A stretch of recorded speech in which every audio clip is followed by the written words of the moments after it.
Hi, hello, welcome back to my channel.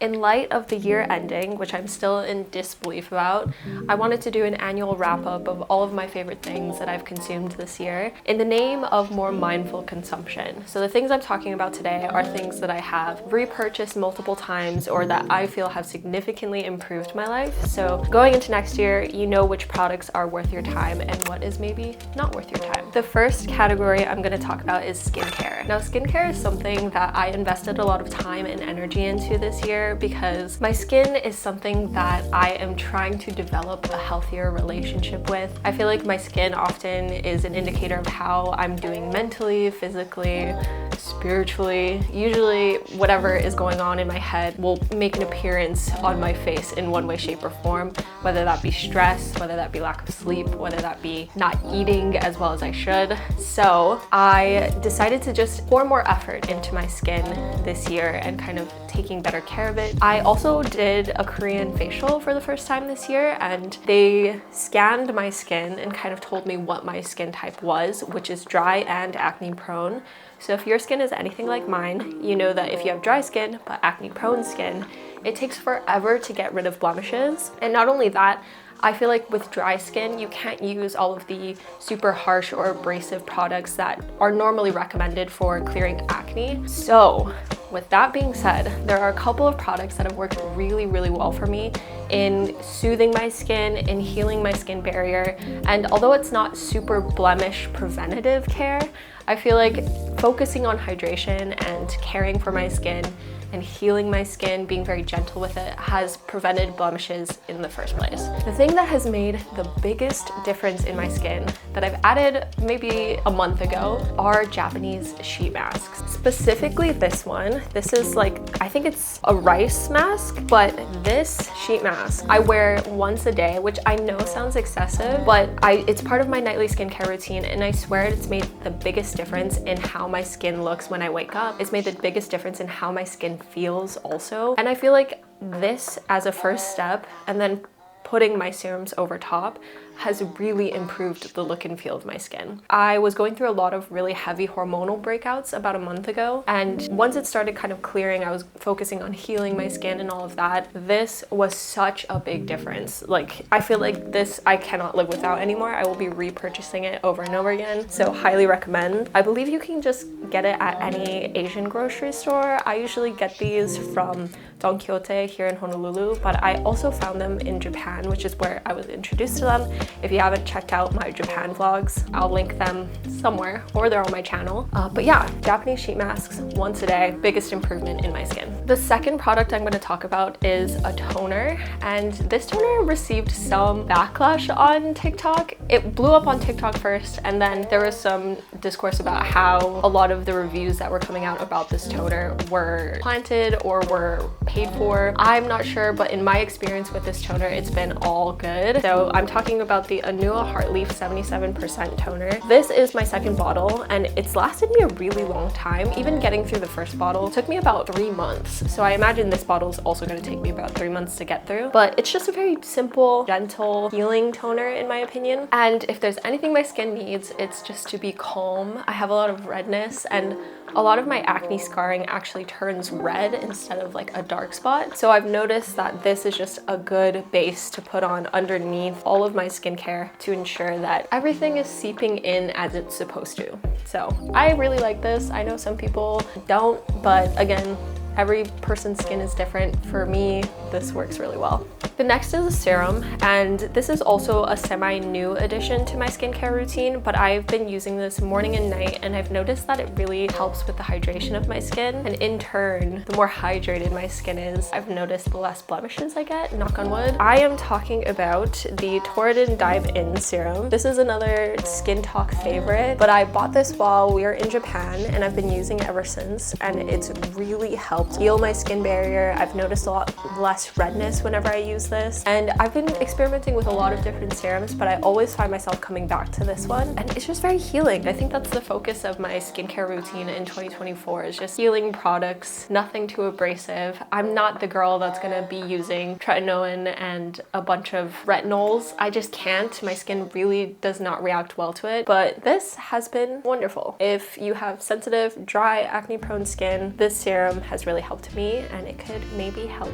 you. The last item in the skincare category is a Japanese face wash that I always come back to somehow. It's been in my rotation for a few years now, and I feel like every time I try something else and it doesn't really work out, I always return to this one because my skin just loves it and it's super foamy, very fun to use. It's the Senka Perfect Whip. I love this face wash. I feel like it makes my face feel really clean without it feeling dry or stripped. Basic face wash. It's relatively inexpensive, at least where I live, so highly recommend this one as well. The next category we're going to talk about is fragrance or scents. You can kind of see mine and my partner's fragrance collection behind me, but I'm a big fragrance person. I feel like a signature scent is so important to me, mostly because I feel like scents evoke memories, so I always want people to remember me by my scent. Like if I walk into a room or someone else is wearing a perfume that I wear often, they think, oh, that smells like Hunter. Something I've added into my rotation recently has drastically improved my life, and I feel like I just can't get enough of it. Usually I change out my scents pretty often because I get tired of a smell or I want to try something new, I'm influenced by fragrance talk or something, but this has become a solid staple in my life, and it also blew up on fragrance talk. So you've probably already seen it. Lush Super Milk Hair Priming Spray, hair conditioning primer, something like that, but the Super Milk Hair Spray from Lush is the best smelling thing I have ever smelled in my life. I will put the fragrance notes on the screen, but essentially this smells like a lemon cookie to me. It's vanilla-y, it's creamy, it has like a light citrus scent, and normally I don't really like citrus smells because they give me a little bit of a headache, but this smells so sweet and delicious. Like every time I wear it, I just feel like I can't get enough of it. Every time I wash my hair, I also put this in my hair because I just love how it leaves a scent on my pillow, it leaves a scent on most of my clothes. I love this scent, and because I love this scent so much and I wear it every day, I've tried to find other scents to spray on my body that complement this. So most of my scent profile has been vanilla-esque. I like to add some woody scents to this as well, but this is always the base of how I smell. I really want to get my hands on the Super Milk perfume that Lush put out this season. It's a limited edition and it's an online exclusive and it's been sold out everywhere. I've also heard it doesn't smell exactly like this, but I really want to try it because I am addicted to this scent. To pair with Lush Super Milk on my body, I've been wearing a lot of Vanilla Musk fragrance oil from Nimat. This also blew up on TikTok this year. I bought this back in 2020 when it blew up the first time, and it's just the best vanilla fragrance. I feel like vanilla fragrances are usually a hit or miss for me because I don't want to smell like sugar. I want to smell like a little musky, a little sweet, but not sugary sweet, and I feel like this satisfies that craving. It's very creamy, it's very long lasting. I usually layer this underneath something, so this is the base. Sometimes I wear this on its own. I don't always layer something on top of it. And what's nice about this is as you kind of like move around throughout the day, it's really hot in Hawaii, so as I like kind of sweat a little bit as I'm moving around outside, the smell only like enhances as it mixes with my natural like body oils and stuff. Really recommend this. Also, if you spray things on top of this, oh, it's just makes your perfume last longer. It adds a little bit of a creamy, musky note underneath whatever perfume you layer on top of it. 10 out of 10, recommend. This is so good. The next fragrance I'm going to talk about is going to be a little bit annoying because it's hard to get unless you visit or live in Japan. But this is a fragrance that me and my partner actually share because it's very androgynous. And that is Gaiac 10 from Le Labo. This smells like Glossier You's hotter, older sister. I feel like it is woody, it's sweet. As it wears on the skin, it gets even sweeter somehow, and it just smells so good. I'm addicted to this scent, and all three of these together is what you would smell if you hugged me. This is what Hunter smells like all the time, and it's so good. I am addicted to this. I think this will be my signature scent moving forward. If I find anything better, I will let you know, but as of right now, this is the best scent profile I have found ever in the world. I will die on this hill. Next, I wanted to include a really short fashion segment. I've been working harder on my personal style this year, and something I've noticed that has become a little bit of a uniform for me is just a really plain black basic top with fun pattern pants. Let me stand up and give you an example, but this is basically Hunter's uniform. The top is American Apparel. This is probably one of the oldest items in my closet. I've had this since I was like 13. This was one of my first purchases from American Apparel back when they had a store in Honolulu. Something simple, black, basic on the top, and something fun and patterned on the bottom. These shorts are my pride and joy. I got them when we were in Tokyo from Shimokitazawa, which is an area with a lot of thrift stores and a lot of cute boutiques and stuff. But it's just like this granny pattern short, and they just have a bunch of cats on them, and I love them so much. Every time I wear this sort of outfit, I feel really confident, and I feel like it just represents my personality well. Something that I'm trying to do now with my personal style is take less inspiration from people and just wear clothes that make me feel really confident. I've noticed that if I like the outfit I'm wearing, that I'm more inclined to interact with the world in a more positive way. Another fashion favorite of mine, going back to American Apparel, I've been really into buying secondhand American Apparel. OG American Apparel was just well made and it wears really well.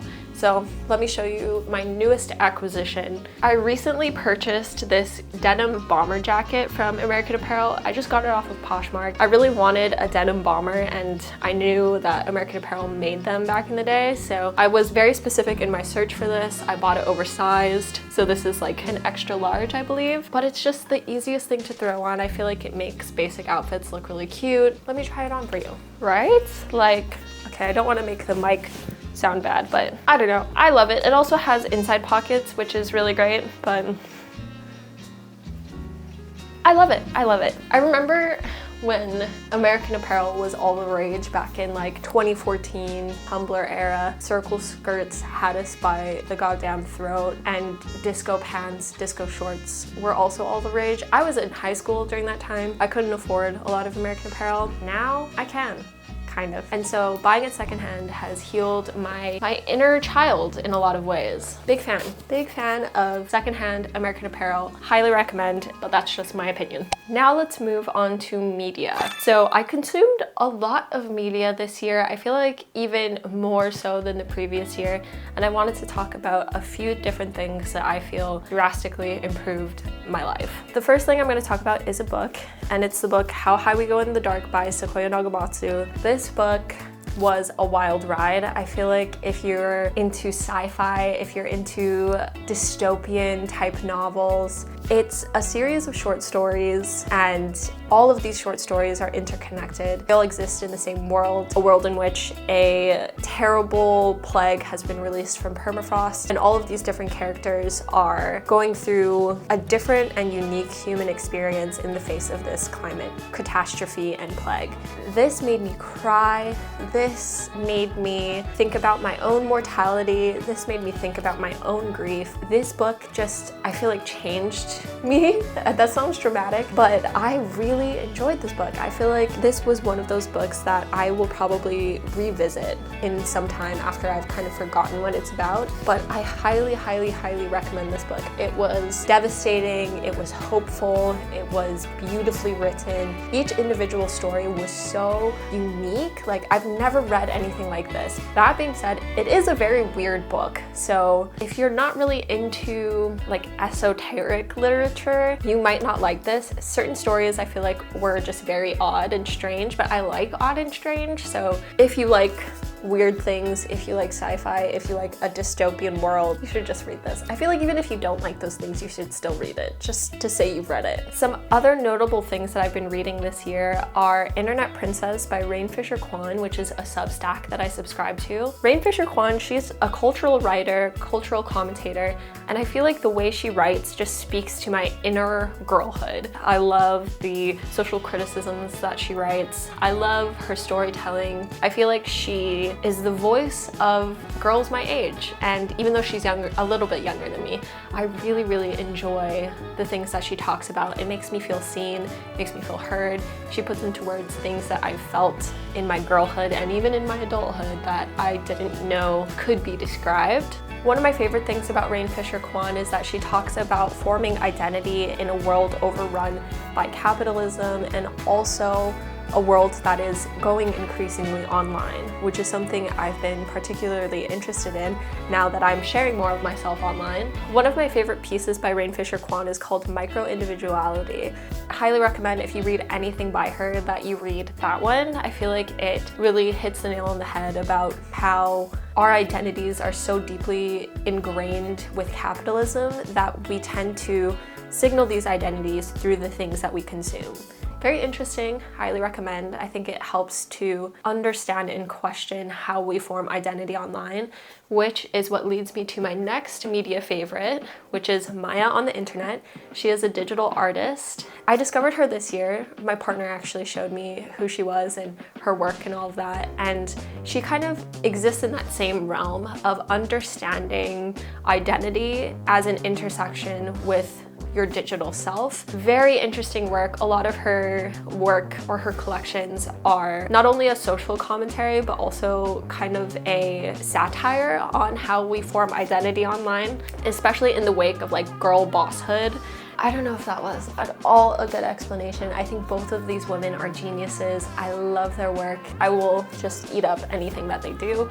So wanted to shout them out in this section of the video. Now, let's move on to music. Some music that you can lose your mind to, which is how I would describe my music taste. I listen to a lot of music and a lot of music from varying genres, but the key to finding my favorite songs are music that will quiet the incessant screaming in my brain. If that at all sounds like your music taste, then maybe you want to check out some of these songs and artists. The first is Boy Genius with my queen, Phoebe Bridgers. Love her to death. Their song, Not Strong Enough, is one of my songs of the entire year. There's this one section in that song that just repeats, always an angel, never a god, always an angel, never a god.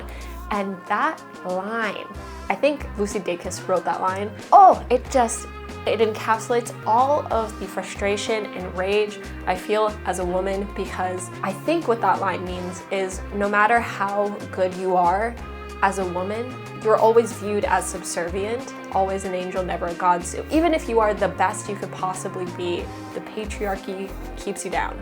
I don't know if that's actually what they meant, but that's how I perceived it. And that repeating of that line over and over and over again in that song, I feel like just it hits that spiral of frustration that I feel as a woman. Genius songwriting. I love lyricism, and I feel like Boy Genius specifically on another level. I love them, but specifically that song. The next artist made its way on my top 5 in my Spotify Wrapped, and I'm not ashamed about it. It is Pierce the Veil, and I will die on that hill. I will never stop listening to them. They released a new album this year, and I am obsessed with it. Pierce the Veil can do no wrong in my head. I love them, and that might surprise some people because I feel like I don't look like I listen to Pierce the Veil, but they're one of my favorite bands of all time. On their new album, the song Past the Nirvana, it does things to me. It does things to my brain. It fills me with the most satisfying rage. I feel like if I were to write a movie script, that would be the villain arc theme song.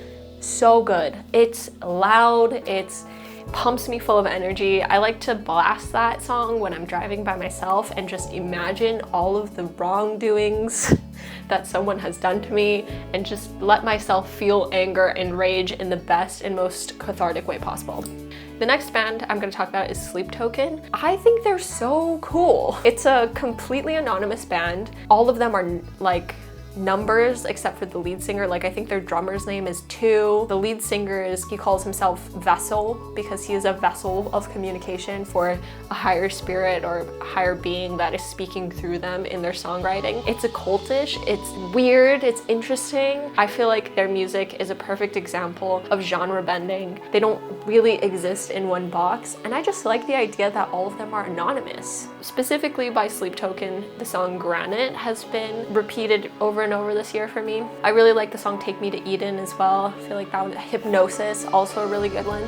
If you need to feel rage, but also melancholic, I feel like Sleep Token is the band for you. The last notable music favorites of mine this year are Olivia Dean and Remy Wolf. I feel like they kind of exist in the same vein for me. It's upbeat, it's happy, it's like celebratory of womanhood. I love both of their music so much. Both very different, but if I need something a little bit happier, a little bit sunny, something to like kind of get ready to and feel good, those are the two artists that I am playing. The final category I wanted to talk about is culturally significant moments that altered my brain chemistry this year. The first being the infamous Grimace Shake. I love that somehow TikTok started pretending that the Grimace Shake was killing people in dark and mysterious ways. I also love how that evolved into Grimace being incredibly sad that everyone decided not to show up for his birthday party and that his shakes were hurting people. And I also love how in that moment, we all saw it. Like, it was one of those shared internet experiences that was reminiscent of early YouTube where we were all watching the same thing. Like, the Grimace Shake took over all of our brains and I am better for it, I think. The second thing is normal people drama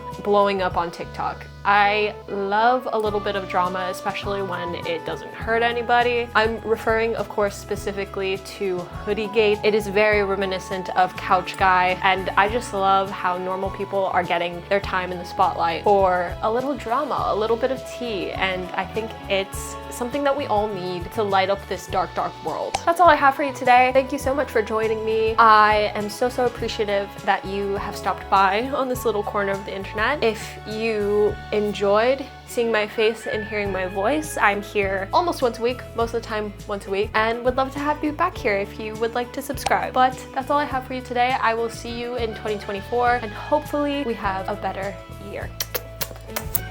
Oh, bye-bye.